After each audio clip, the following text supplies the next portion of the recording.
are sleeping.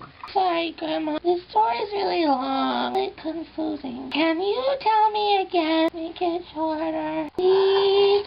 Alright.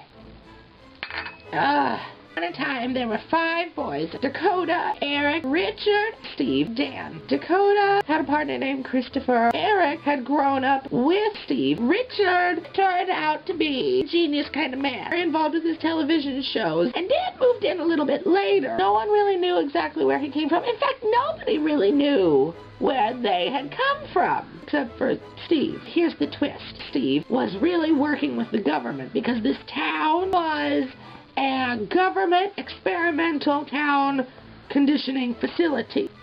Pardon.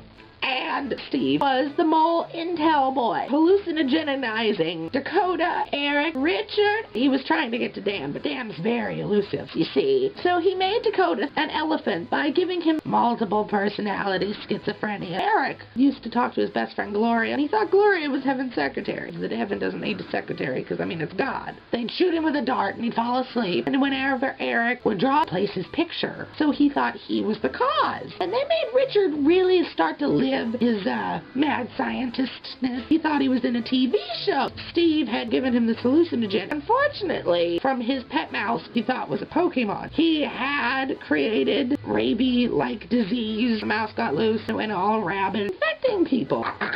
The plot thickens. Dan was actually an interdimensional galactic alien robot. Interdimensia-ness.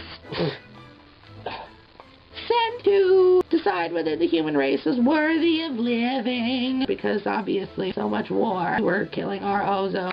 Anyway, he decided that we weren't worth living because we couldn't even deal with these simple hallucinogens. Eric, first, sleeping after he got knocked out when he was drawing a picture by the government people. Dakota was walking around like an elephant. He got Dakota. Not as big as an elephant, but couldn't trample Dan like he thought he could. Like, ran right into his robotic arm thing. Richard, thinking that it was a Pokemon zombie, an apocalypse, ran away to a boat, but it was just like this little pool floaty. Dan couldn't get to him because robots, water, they don't really mix.